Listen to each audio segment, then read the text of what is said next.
Hey everybody, Assalamu alaikum and welcome to my channel. In today's video I'm going to be showing you how to make samosas, including the filling itself, so stay tuned until the end. So I've taken some chicken mince, and that's fresh garlic and green chilies.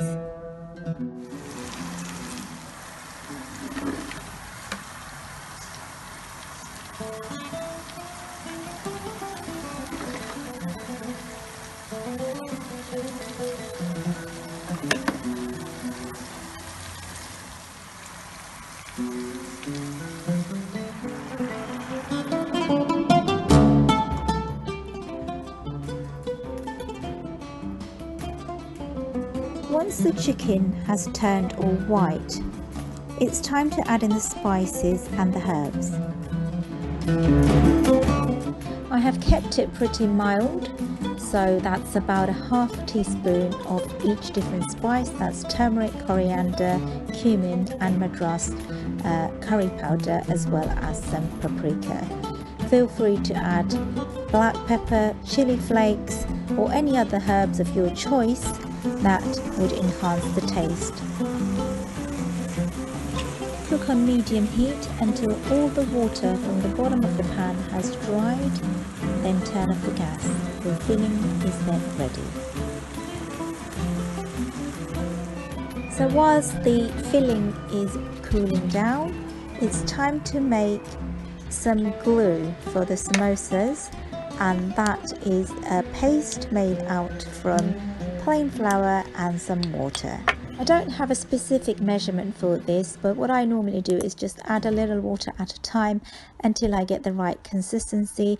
It should be fairly sticky. If it runs a bit thin, just add more flour.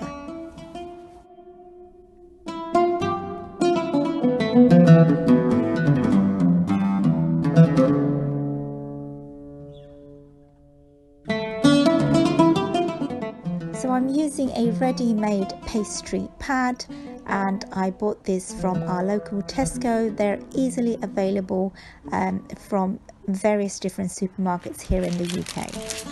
So if you look carefully on the back, there's instructions how to defrost and make spring rolls out of this pastry pad.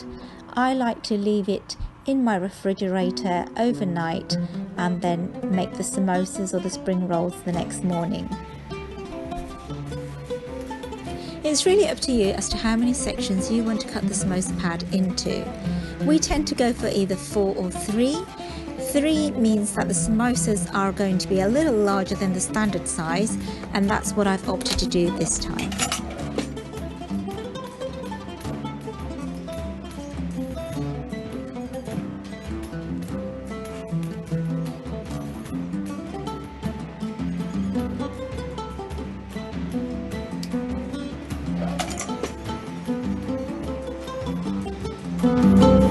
You might want to cover the samosa pads that you're not immediately working on with a damp cloth to keep it nice and moist.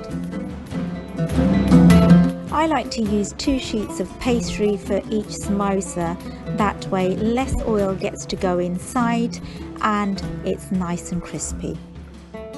For my viewers who have never made a samosa before, this is the part where I show you step by step as to how to do the folding. It is not by any means rocket science. It's pretty straightforward, and it does come with practice. So I've literally folded the 2 sides crisscross into a triangular shape, and then when you flip it over upside down, you should have a little pocket to put in your filling.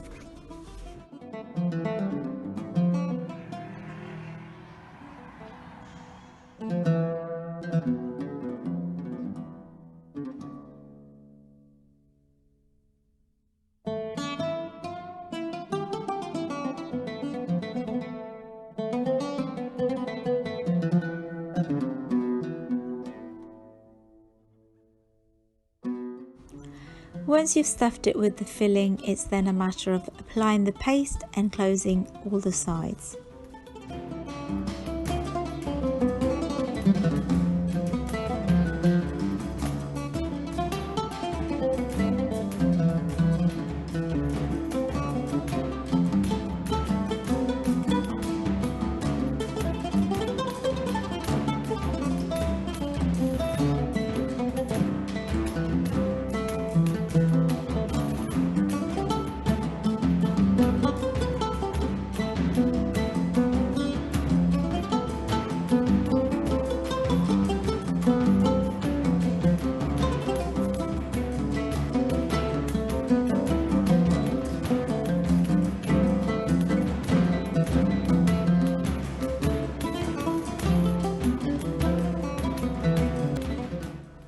It's also important to make sure that all three corners are nicely closed.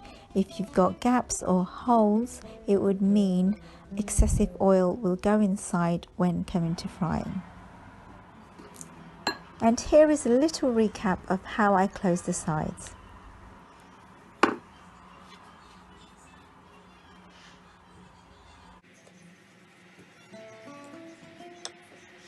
It's up to you where you apply the glue, whether on the top half or the bottom, so long as it closes and folds nicely together.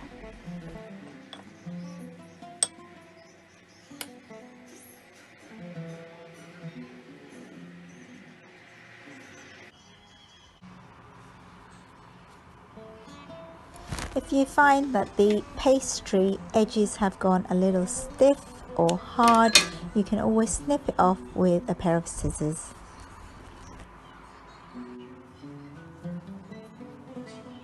So this is the two sizes that I was talking about. So if you cut the pastry into 3, then you get the larger samosa, and if 4, then this more of a standard size.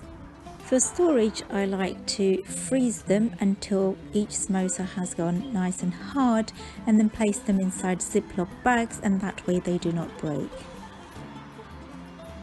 I hope you found this video useful. If you are new around here, please don't forget to subscribe. I will be uploading several different food recipes, including what we eat for iftar during the month of Ramadan. So whether you are observing fast or not, please stay with me, as there will be different meal ideas, tips and tricks. Hopefully you will find very useful.